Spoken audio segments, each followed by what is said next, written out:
concrètement, je vous remercie Anne-Marie parce que le fait d'ouvrir ces sujets-là et d'en discuter a permis au sein de l'entreprise d'aller chercher ces indicateurs-là et de commencer à retravailler en se disant mais concrètement on fait quoi et donc ça a été une vraie source aussi de richesse et de fierté d'aller retravailler avec les RH sur un certain nombre d'indicateurs qu'on mesurait mais pas vraiment, qu'on communiquait mais pas vraiment. Donc ça a été une des fiertés récentes en tout cas sur ce sujet-là. Au-delà de ça, effectivement, l'une des fiertés, c'est vraiment cet accord qu'on a pu travailler main dans la main avec les partenaires sociaux autour de qualité de vie au travail, égalité professionnelle. On n'a pas encore abouti sur senior, mais en tout cas, on sent qu'il y a des choses qui bougent et il y a des choses qu'on souhaite travailler et aller plus loin. Donc la fierté, elle est plutôt là, se dire il y a un vrai partenariat possible, un vrai échange possible sur ces questions-là et avec l'envie d'avancer ensemble. Merci Samia, parce que je dirais que c'est un peu la même chose pour nous.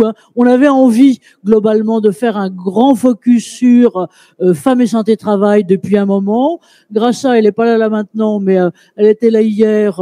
Vous citiez, on la cite parce que je veux dire, elle est à la fois notre mousse et notre muse. La jeune Anaïs Chorel de chez Japet qui m'a poussé, qui m'a aidé, j'allais dire à poser ces questions-là à Préventica. Ça faisait 3 ans qu'on essayait, mais finalement ça a marché.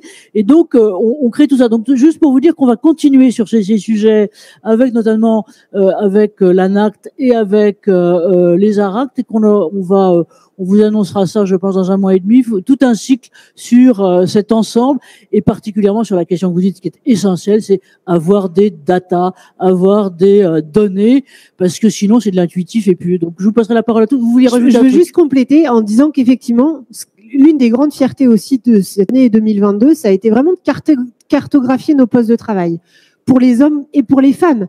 Mais ça nous a permis de se dire, il y a des postes rouges, des postes jaunes, oranges, des postes verts, et de se dire, attention, il y a des pénibilités selon les différentes tâches, selon les différentes activités, mais je vais te laisser en parler, parce que tu en parleras mieux que moi. Mais c'est vrai que ça a été une vraie fierté aussi, de se dire, on s'était jamais vraiment posé la question des difficultés ou des pénibilités de chacun des postes et comment est-ce qu'on pouvait réfléchir notre polyvalence, nos rotations, et ça a été une chouette avancée.